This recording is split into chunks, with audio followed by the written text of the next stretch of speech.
Hello. Thanks, Ian. It's great to be here with you all. We'll see if my clicker works. My clicker works. Yay, great. I am going to talk about beyond the dashboard, but first I want to contend with Michael and see if this is the prime spot. Is it before lunch that's suboptimal, or is it after lunch? And if free tip on a potential learning analytics research project, content retention, content absorption before or versus after lunch. So that's just a free one that has nothing to do with what I'm going to be talking to you about today. What I am going to talk to you about is what happens after the dashboard. The term dashboard is quite common. I think we're living, I just had a conversation at lunch, we're living in a dashboard moment, which I will talk about. It's inescapable.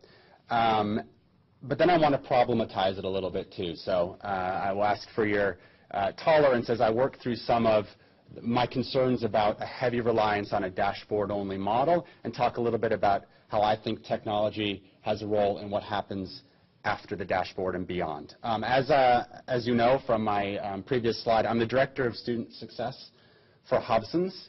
Many of you probably know Hobsons from our pre-enrollment work with students.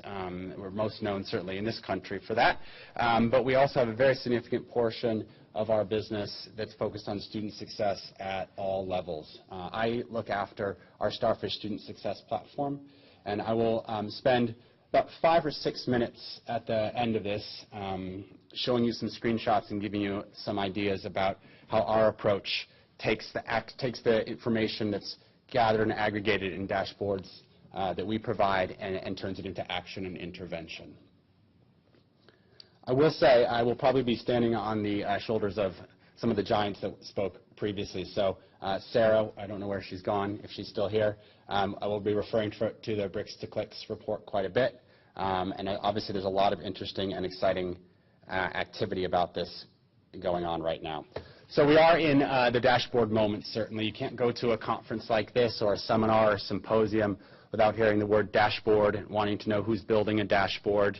I think the Bricks to Clicks report uses the word dashboard something like 49 times in the 62 pages or in the 69 pages. So definitely in a dashboard moment. And perhaps we'll update Sarah's research, which was a couple years old on her slide. So how many, just by show of hands, currently have a student dashboard? And by that I mean something that aggregates information about the student, success, progress, lack thereof.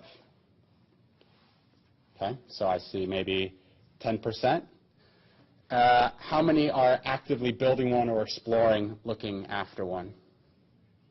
Many more. And for those of you that are not in those first two categories, by the end of 2016-2017 academic year, do you expect that you will have some student dashboard like that? Okay. So I saw most hands raised, but certainly not all, so that's sort of an interesting pulse check. I think we're in this time of dashboards for a lot of reasons, and some of them have been touched on already. So I promise dashboard drivers is not an intentional automotive pun, but there you have it, inescapable. Why are dashboards so au courant?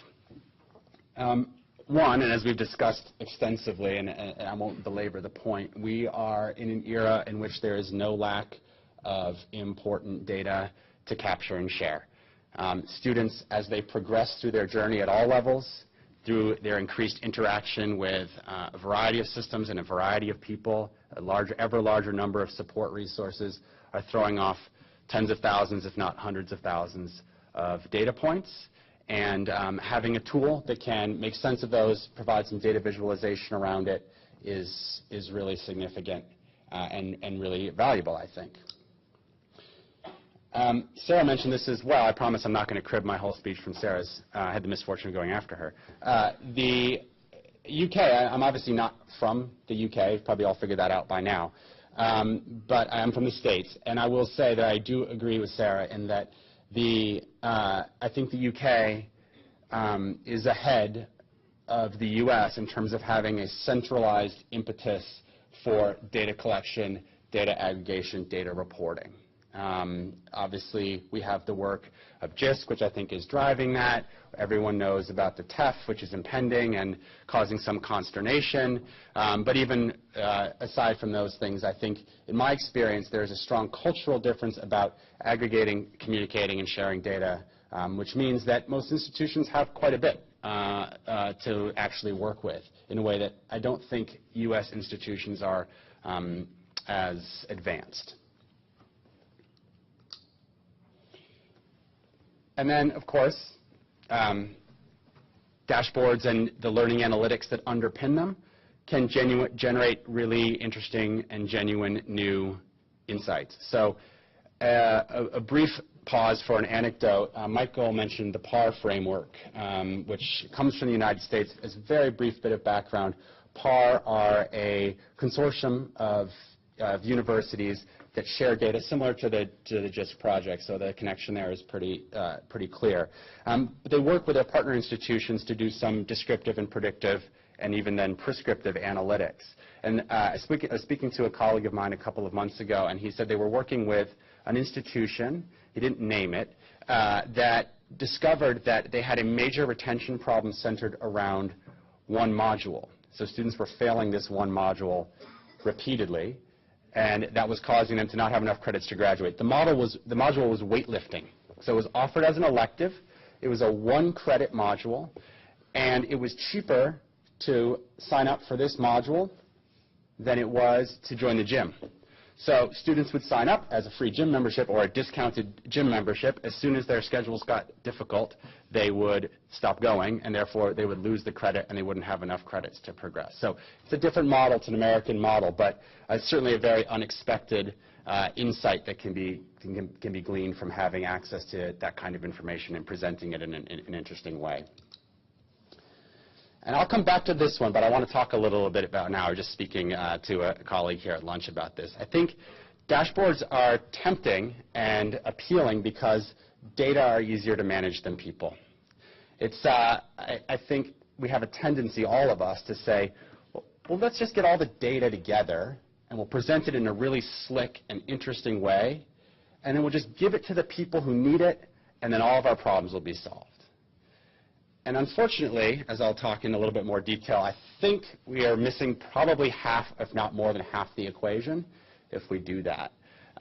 But the temptation is there, and a strong one, and an obvious one, because actually data can be valuable, and all of us who work with data for a living, or at least part of our livings, know that it's a lot more satisfying, can be a lot more satisfying in some ways to generate these insights than it is to address what you actually need to do with it. And then I'll also point the finger of blame at myself and ourselves. There's a number of suppliers and providers here with us today. And I think we are a little bit to blame, if blame is the right word. I'm not sure it actually is. Maybe we can take the credit for it as well. But dashboards are appealing, right? It's for all the reasons that I've mentioned. They look great. You can demonstrate them well. The ability to slice information and apply it in a different way is really appealing. So I think we're pushing this as well. And I think that I'm afraid a little bit that we've gotten ahead of ourselves. So I will accept some of the responsibility for that personally, not personally. Okay. So if those are all legitimate reasons, and certainly there are many more, it's not meant to be an exhaustive list. But if those are the some, at least, of a review of the reasons why I think we're living in this dashboard moment, the year of the dashboard perhaps, I would now like to problematize it a little bit. You can see already I've alluded a little bit to some of the problems that I think are inherent to a dashboard-only approach. But the first is the question, and I think this has been brought up several times, or at least alluded to several times, is this idea of what data can we include, or should we include or exclude? So if you start to think about all the different things, and this won't even be an exhaustive list, that you might want to put in your dashboard, at some point you have to pick. And that requires bringing data in, and that requires finding the data that actually can be brought in and incorporated into the data visualization, into the learning analytics that underpin the dashboard. And I would argue that the decision on which data to include or exclude is somewhat problematic. I think people have a tendency to include the data they can get their hands on and the data that's easier to get, the low-hanging fruit, if you will. And I think that the data that you measure becomes the behavior that you incentivize or that you encourage to a certain degree, because simply measuring it allows you to report on whether it's occurring or not occurring. And so I think we run into a little bit of a question of causation versus correlation here, right? So we can measure something, and therefore we know, for example, we'll just pick campus attendance as one. So I know that the student, a particular student, has regularly come to campus or come to the university 3 times a week, and then suddenly she stops. So I can see that information. It's depicted clearly. But now what am I to do about that? And what's the solution for her? So her score or her dashboard shows that she's now declined in performance or engagement. So am I now just to tell her that she's to come to campus? Am I restoring her model or her score to the status that she had before by encouraging her to participate or come to campus? And is that actually a proxy for her eventual success? And I think there's still a lot to be done in this area to determine that if the behavior we're encouraging by measuring it actually matches to the results that we want to see in a causal way. Second, does a deeper understanding of the problem actually lead us to a solution to the problem? And this is related. My same PAR colleague that I mentioned earlier uses a metaphor which I will steal from him, which he says,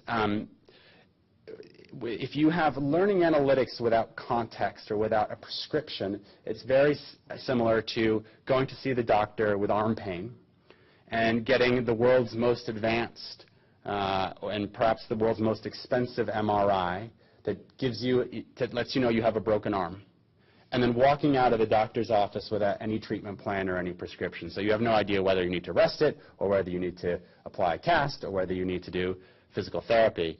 So I think without the follow-up that is, I think, powered by the types of dashboards that we're talking about and the types of learning analytics, you sort of run into that situation where you have defined the problem more clearly but not necessarily posed a solution. I think that's especially problematic when institutions are particularly reliant on student self-motivation and student grit and student intelligence to respond to this new level of detailed information. So this is a paraphrasal. It's not an actual quote, but I did actually hear it from an actual university, which basically said, what we really want is a way to give every student a number, and then the students with low numbers will feel really motivated to improve their number.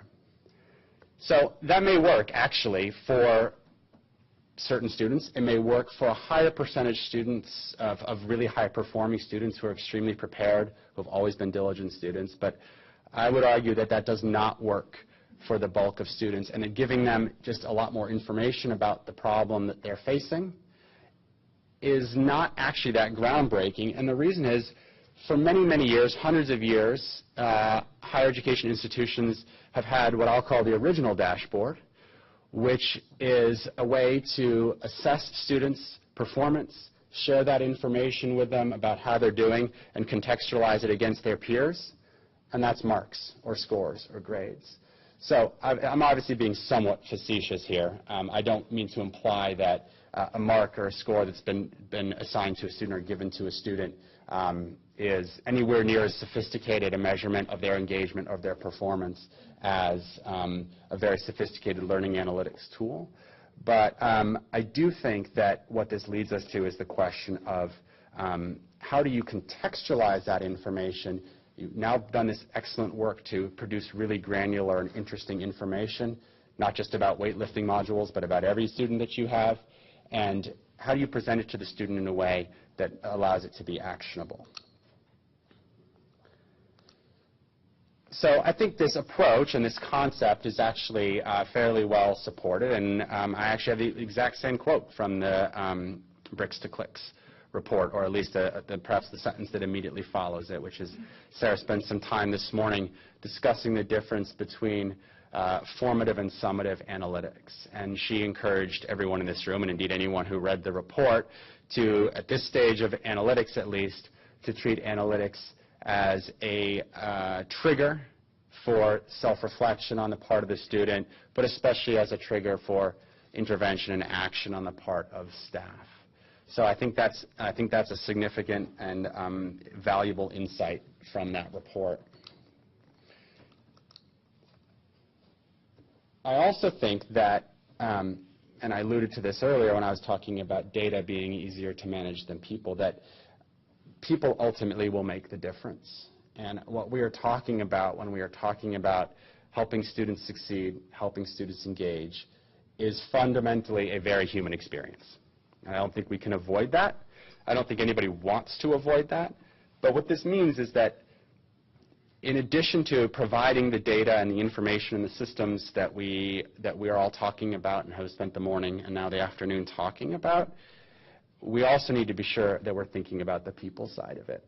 And this quote is from a woman named Melinda Karp, who's done quite a lot of work in the States at Columbia University's Community College Research Center, and studied a lot about the efficacy of applying technology towards student success.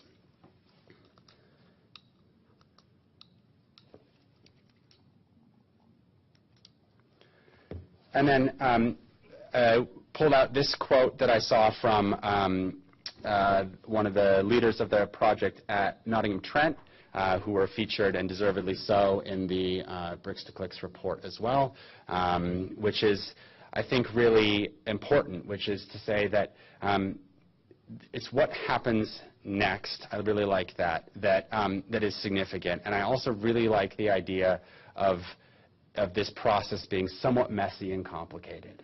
And I think that's actually heartening. I take heart in it because I think it means that we can't simply derive the whole business of education into a number or into an algorithm. And I think that it means people need to ultimately engage with those algorithms. And I think I think they're spot on at Nottingham Trent to consider that and to see that as the next extension of the work that they're doing. Beyond the experts and those who think about these things from a living, we actually did I think this is borne out of practitioners as well. So we did a brief survey of the 10 most significant barriers to, very broadly speaking, achieving student success goals. This was in advance of our annual users conference, and we invited a number of practitioners in this area. And you'll see that the first four of the first five actually have nothing to do with technology. In fact, technology and data, so data is number 2, very interesting, but then technology, either too many or insufficient technical resources, are the last. And why, as a representative of a technology company, am I standing up here and applauding that? Because I think it means that people are thinking about it in the right way. There really is no technological solution without the people component of it as well. And so I think that's what you're seeing reflected in some of the actual the barriers that people have identified based on their work at their own institution.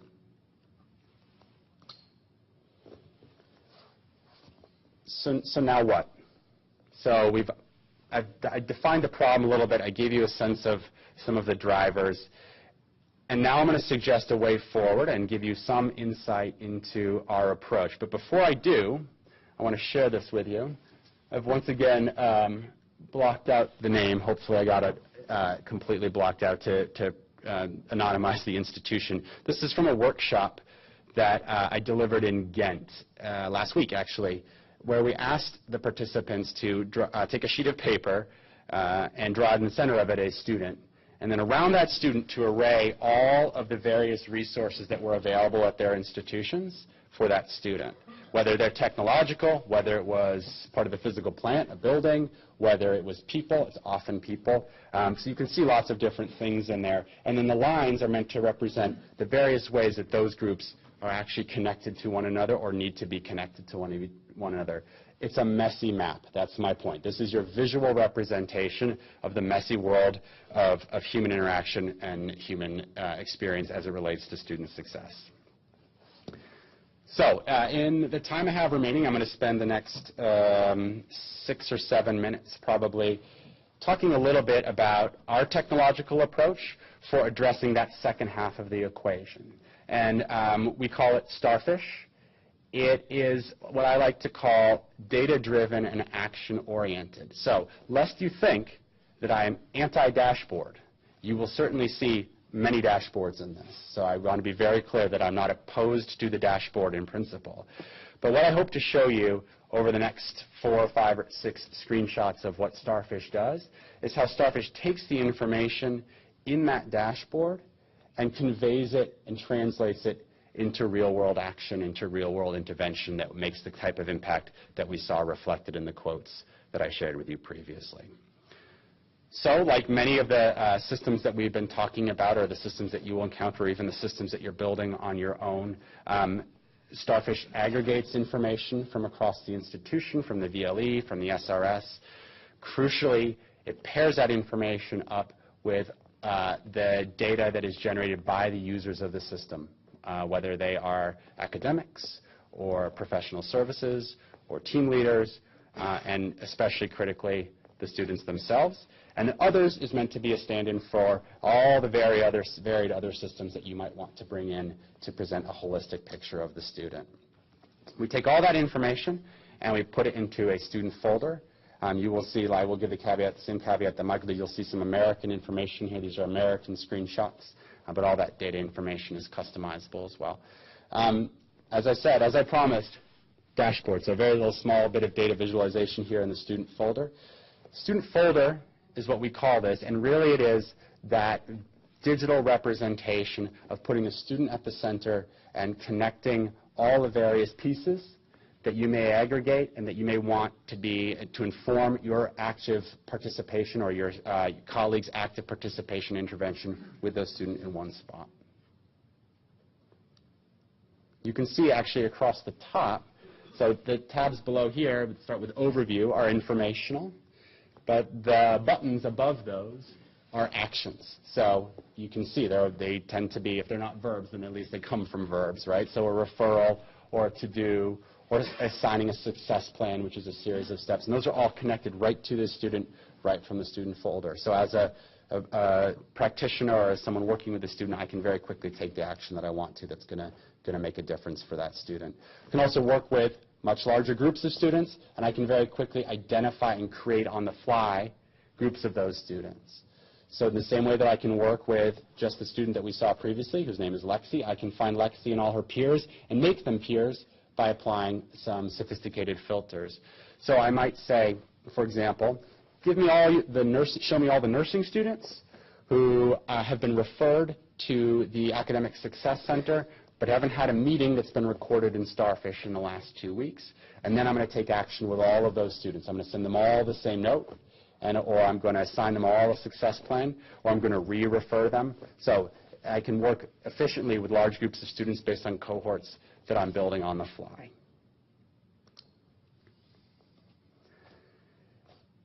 It's crucial, too, that students can feel the varied resources that are available to them. And so what we build for every student is a success network. And that network is composed of individuals across the institution or across the faculty or a department if you want to do it on a smaller scale, that then all of whom have a relationship to the student. And we make that network available to the student through a student interface, which I'll talk a little bit more about. We also share that network with each one of the providers themselves. So if you sort of think of a hub and wheel model, so a hub and spoke model, students at the center, all the spokes are the different resources that connect to the student, but then the exterior of the wheel, the part that actually forms the wheel, are all those resources also being connected to one another. And that's really critical, to be able to see what my peers have done, what my colleagues have done, what people in other departments or other areas have done. And it gives the student a sense of continuity and of cohesion and of being supported by the whole institution and not just by a one-off conversation they may have had with one person. course, we want to put the information in the students' hands as well. It's a really critical part of Starfish. I think it's really a critical part of any of these types of approaches. So we present a whole interface to students that lets them see current or pressing concerns, that shows them their upcoming appointments, gives them the opportunity to interact. We also make it possible for students to, in addition to connecting specifically to resources, so if I know that I need to see my personal tutor, I can do that through the interface. But what about for more complicated situations that I otherwise would need to parse? Is this a financial problem, or is it a well-being problem? I've just lost my job, and I'm now really stressed, and now I'm not performing well, and I'm having difficulty paying. So it's a very complicated process with one trigger. And this ability for students to raise their hand and say, I'm having this broadly speaking, this problem, you help me figure out what I need to do, is really valuable. And it removes the burden from the student to have to parse all of the varied resources that you have available, and allows them just to say, can somebody please help me? Starfish also has, I mentioned meetings before, and that you could search by meetings or filter by meetings, and that's because Starfish has a full online calendaring and appointment taking system. Every appointment that's tracked, various providers provide, or users provide their availability to the student, and then students explain what they want to meet about when they book the meeting in advance of the meeting, so they don't have to repeat themselves. Saves you valuable time, or saves your colleagues valuable time when they're actually sitting down in front of the student. All the outcomes of the meeting are tracked either in free text, which you can send to the student, or they're tracked in what we call speed notes, which are a way to very quickly flag or tag the meeting for particular content, and then of course you can report out on that and use it for your for business intelligence or planning purposes. And then finally, we believe that the academic input about what's happening in the classroom or in the lecture hall is really critical, and yet we have to be relatively minimally disruptive to the actual business of teaching and learning and research. So Starfish has a tool called a progress survey, which is deployed to a particular module, to a particular course, to a particular faculty for a particular period of time, with a particular set of criteria that you might ask for feedback on. The standard response for an academic would be presented with a roster of all the students in the module, would be to say no feedback, that things are going fine, a neutral response. However, if they do want to provide some level of concern, or if they want to provide positive feedback, they simply tick the box. They can add some comments. They don't have to add comments. And then that information is disseminated out through Starfish, sent to the student if you choose, and certainly sent to those people who can support the student and can have access to it. And then from there, they can take all the actions that we talked about before. All right, so that was Whirlwind. That was 25 minutes, including an entire technology platform and 5 screenshots. So certainly don't pretend to have shown you everything. I'll just leave it before we turn over to questions just by saying I really hope that it's clear that I'm not opposed to dashboards. I think and the learning analytics that underpin them. I am using the word dashboard a little bit as a proxy for learning analytics. I think it's really critical. I think they're necessary. I agree with Bricks to Clicks that I think that every institution should explore some learning analytics in some capacity. But I don't think that's ultimately going to be sufficient to making a difference in the lives of students and helping students succeed. And for that, you need people, and people can be helped by technology as well. Thank you.